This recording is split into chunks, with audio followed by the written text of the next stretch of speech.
Assalamualaikum warahmatullahi wabarakatuh. Kali ini saya akan bercerita mengenai cerita horor dengan judul Perjalanan Mencekam di Jalur Angker Solok Padang. Dan bagi kalian yang baru mengetahui channel ini, alangkah baiknya kalian tekan tombol like, komen, subscribe, dan share video ini agar yang lain juga tahu.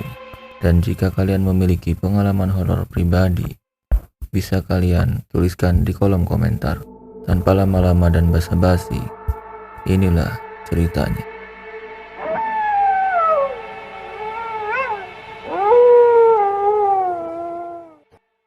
Ini adalah cerita horor pengalaman mencekam melewati jalur angker. Cerita horor yang tidak akan pernah aku lupakan. Aku tidak pernah membayangkan seandainya perjalananku ketika itu menjadi perjalanan panjang yang tak berujung di jalur angker. Tepatnya pada tanggal 1 Mei 2017 silam, sekiranya pukul 22.00, ketika kulihat jam di layar gawaiku. Mobil yang ayah kendarai bersamaku tengah melaju dalam perjalanan di jalur Solok menuju Padang. Malam itu, udara di luar sangatlah dingin. Jalanan sangat sepi, gelap, tidak ada lampu penerangan sepanjang jalan. Hanya cahaya lampu mobil yang kita tumpangi yang memecah kegelapan. Aku yang tadinya ingin beristirahat sejenak menjadi takut untuk membiarkan ayah menyetir sendiri. Ditambah di luar hujan mulai turun. Ayah cukup sulit untuk melihat situasi jalanan saat malam hari, apalagi ditambah guyuran hujan. Selain karena penglihatannya yang mulai kurang jelas, tentunya karena memang tidak ada pencahayaan lampu jalanan sama sekali. Ku buka gawaiku untuk melihat Google Maps, sementara di luar hujan turun kian deras. Ayah beberapa kali melihat kaca spion mobil seperti memastikan ada kendaraan lain yang melintas di jalanan ini. Namun nihil. Malam itu benar-benar sepi mencekam. Pepohonan di kiri kanan jalan seolah membawa perjalanan kami semakin dalam menuju kegelapan. Setelah beberapa kilometer perjalanan, kini kami melewati jalan yang penuh pohon-pohon besar di kiri dan kanan. Sementara di balik pepohonan itu terdapat jurang yang begitu curam. Karena kami berdua, aku merasa harus tangkas menghadapi situasi apapun malam itu. Ayah yang berulang kali mengeluh akibat rabun membuatku semakin cemas. Namun kami merasa sedikit lega.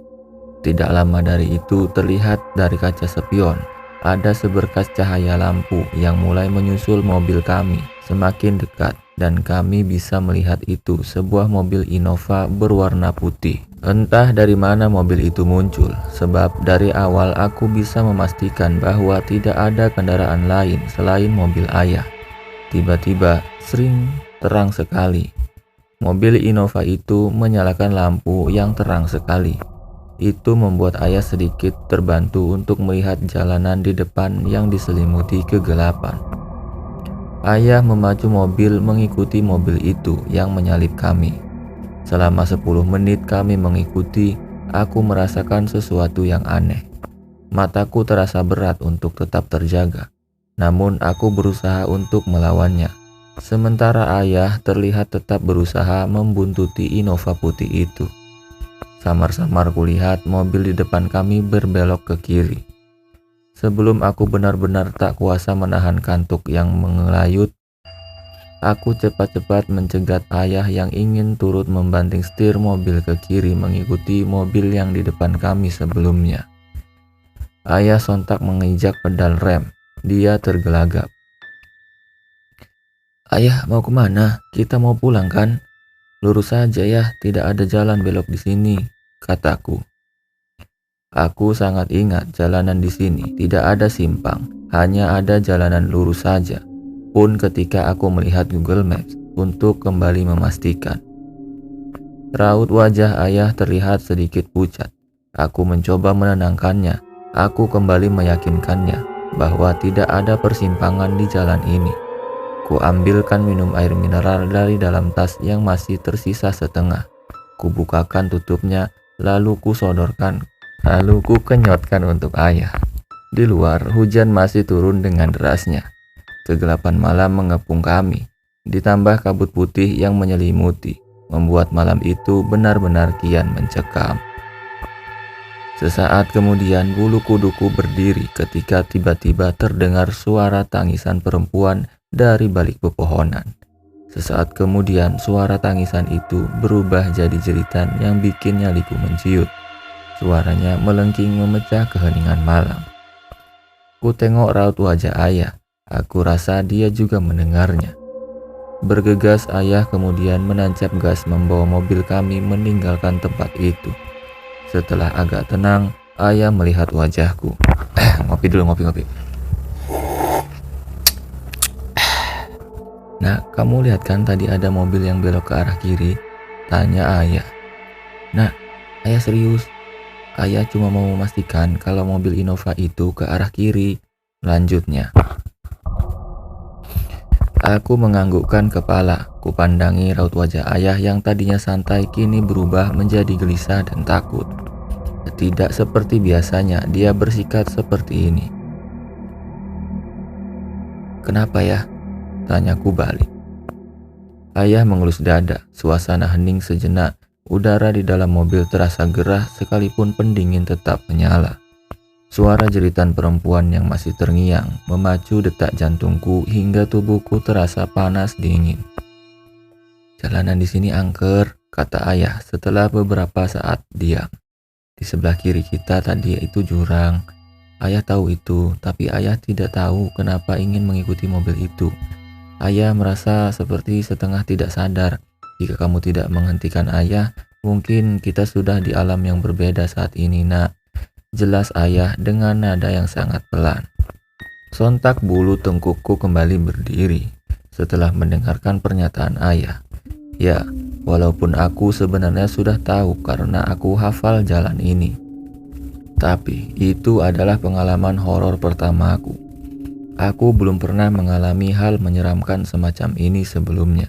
Ayah, tapi tadi aku juga melihat seperti ada jalan lain. Tapi jalan itu pendek seperti terpotong, jelasku. Iya, itu hanyalah hayalan. Mobil Innova yang entah kebetulan atau bukan itu seolah sengaja membuat kita nyaman. Seakan-akan memimpin jalan mobil kita untuk menuju perjalanan panjang tanpa ujung dan kematian. Aku sangat bersyukur. Aku merasa Tuhan masih menyayangiku dan ayah pada malam itu. Jujur, jika ada yang bisa aku ungkapkan pada malam itu, ayah juga menceritakan bahwasanya jalanan yang tadi kita lalui adalah jalanan angker. Setelah aku cari tahu, memang benar jalanan dari Solok menuju Padang itu dikenal angker. Konon sudah banyak memakan korban. Korban di sana rata-rata sepasang kekasih atau perempuan dan laki-laki. Adapun kasus seperti masuk jurang, kecelakaan, hingga hilang kendaraan dilahap oleh jalanan yang baru saja aku dan ayahku lewati. Dan mulai hari itu, aku tidak pernah mau dan tidur ketika dalam perjalanan sebab traumaku malam itu. Jalanan dari Solok menuju Padang memang melewati hutan yang di kiri kanannya terdapat tebing dan juga jurang yang dalam. Selama perjalanan tidak ada tikungan maupun simpangan, jadi hanya ada jalan lurus. Oke, jadi seperti itulah ceritanya pengalamanku bersama ayahku yang melanjutkan perjalanan menuju Padang. Jika kalian suka dengan video ini, silahkan kalian like dan subscribe channel ini dan share juga. Dan apalagi ya pokoknya buatlah channel ini berkembang. Dan jika kalian yang suka dengan cerita-cerita horor ataupun mempunyai pengalaman-pengalaman horor, silahkan kalian tulis di kolom komentar. Sekian dulu cerita dari saya.